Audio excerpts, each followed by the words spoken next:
আসলে দল যেহেতু আমরা সকালে আর্লি ব্যাটিংয়ে গিয়েছিলাম, তো উইকেটটা এত যেরকম আমরা আশা করেছিলাম ওরকম ছিল না। আসলে সেই জন্য আমরা বোর্ডে পর্যাপ্ত স্কোর তুলতে পারিনি, যে কারণে আমরা হারার কারণ বলে মনে করতেছি।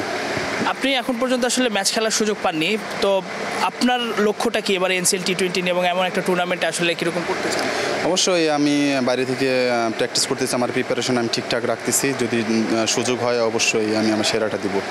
বিপিএলে দল পেয়েছেন, মানে এটা আসলে কতটা আনন্দ দেয়? অবশ্যই এটা অনেক আনন্দের ব্যাপার, যেহেতু আমাদের দেশে সবথেকে বড় টি20 টুর্নামেন্ট, তো ওরকম একটা টুর্নামেন্টের সুযোগ পেয়ে খুবই রোমাঞ্চিত।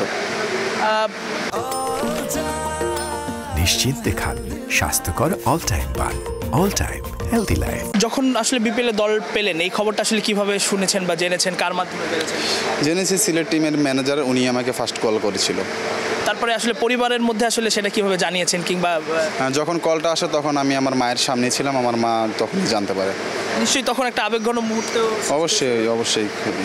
মানে এবার আসলে বিপিএল নিয়ে আপনার প্ল্যানিংটা কি? যেহেতু এনসিএল টি20 একটা ভালো সুযোগ, সো বিপিএল এ নিশ্চয়ই সুযোগ পেলে ভালো কিছু করতে চান। অবশ্যই যদি বিপিএল আমি সিলেট টিমকে ফার্স্ট অফ অল ধন্যবাদ আমাকে নেওয়ার জন্য। তারপর যদি সুযোগ পাই আমি আমার সেরাটা দিয়ে দলের জয় অবদান রাখার চেষ্টা করব। হাতুরু সিংকে মিস করেন? অবশ্যই মিস করি, তিনি আমাদের দেশের কোচ ছিল, অনেক জয়ের তিনি সাক্ষী, অবশ্যই তাকে মিস করি। অ্যাজ আপনার পার্সোনালি যদি আমি জিজ্ঞেস করি যে হাতুরু সিংহে আপনাকে আসলে অনেক বেশি পছন্দ করেন, এটা আপনিও বলেছিলেন, তো সেই জায়গাটা থেকে হাতুরু সিংকে মিস করেন কিনা?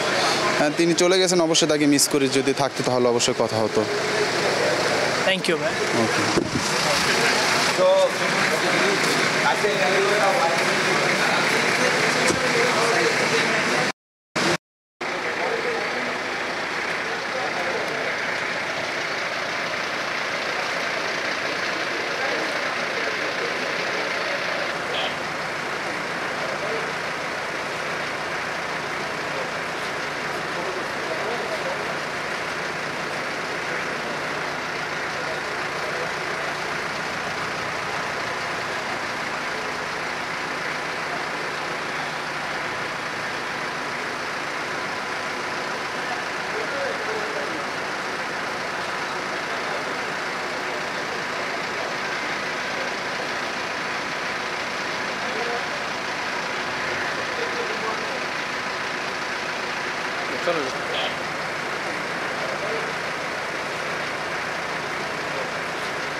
চলো